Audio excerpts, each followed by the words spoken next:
in many parts of the country, pool season is about, let's say, Memorial Day through Labor Day.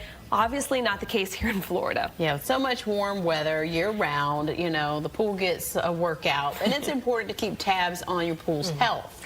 Joining us now, Dan Bradford, Poolwerx USA Vice President of Franchise Development. Thank you so much for being here this morning. And why is it important that we keep a watch on what's going on with our pools? Well, so many things can affect the quality of your pool water. We really talk about the health of pool water. So, Candace, you talked earlier about the amount of rain we get this time of year. Yeah. Every summer, every afternoon in the summertime, it clouds up and rains, and it washes things off of trees and screens into your swimming pool. So it can affect the water quality. Even though your pool looks clear, doesn't necessarily mean that it's healthy pool water. Right, and I was just saying, Charlie coming home from work, and my pool looked fine when I went to work, and it looked like a swamp thing was going to come out of it when I got home. With hurricane season on us, yeah, coinciding with the extended pool season we have here in Florida, can certainly wreak havoc on a swimming pool. It's probably the least of your concerns when you get back from a hurricane and get back to your home. But you know, call your local pool company. They can aid you and assist you in getting it back to normal as well.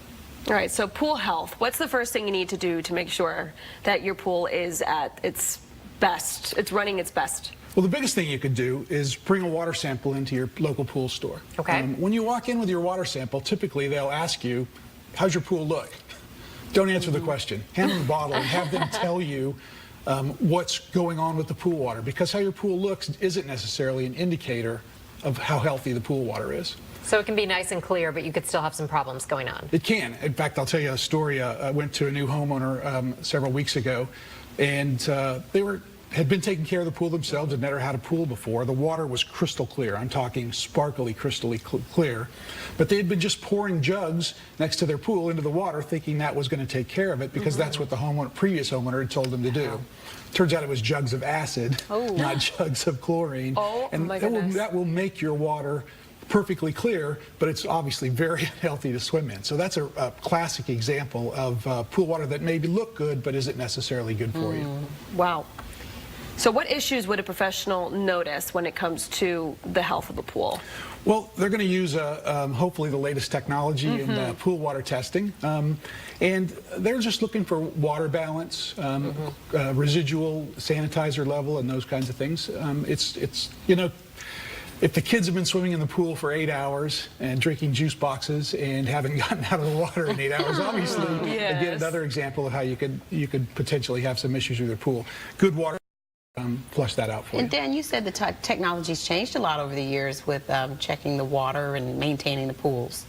It has. You know, in the old days, you'd have a little blue box that sat next to the swimming pool, and you'd be dropping drops in. Exactly. Your parents probably did that. Even when you walked into a swimming pool store, it looked like a science experiment. They'd have these big, you know, magnetic mixers and those kinds of things, dropping water, you know, dropping titration into the pool water to test it. That's all been changed now. It's really state-of-the-art technology using advanced optics to test pool water. And this just takes seconds to test the water, right? It really does. In fact, we could go ahead and do it. Oh, science experiments. Here we go. We love it. On TV. Oops, hold on just a second. I'll get it there. So what are you doing here? What's the process? The process is we're just filling up the burette with water.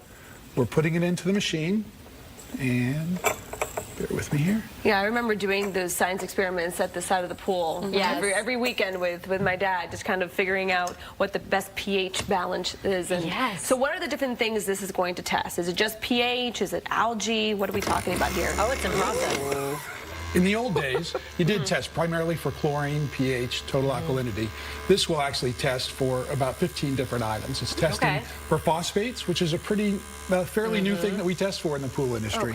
So we'll test for phosphates, which again is sort of food for algae, and it's typically what comes off of the trees and enters the pool water from fertilizing your yard.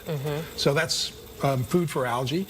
So we'll test for phosphates, we'll test for high calcium levels, standard chlorine, pH, those kinds of things. We actually test for 2 levels of chlorine in the water, which are important as well. So. And Dan, how often should we be doing it? You know, you talk about the cost of maintenance versus repairing a problem when you've let it go too long between. Sure. You should be doing your own poolside testing with the little blue box, or even the test strips now, or the latest technology.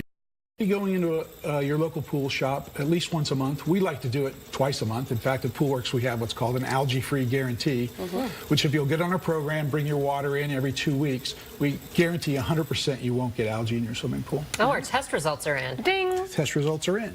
That was fast. It was fast. How's it look? It doesn't look good. Hopefully that's not water that you yeah, took it doesn't from look the good. station here. No, I didn't. But, okay, so the cost of maintenance compared to the cost of maybe fixing, kind of being proactive versus reactive when it comes to pool sure. safety. It's obviously the hurricane's an exaggerated example, but if you take regular care of your pool, there is cost involved, obviously. But catching back up is when it really gets expensive. When you have to have a professional come out and do what we call a green to clean, your pool's turned green, and get it back in shape can be quite costly. It is pricey. Yeah, it's pricier than just getting some chlorine, a couple tablets once a week, and keeping it updated. Yeah, gotta stay on top of it. Thank you so much. That was my pleasure. I enjoyed it. Thank you. Now to an update on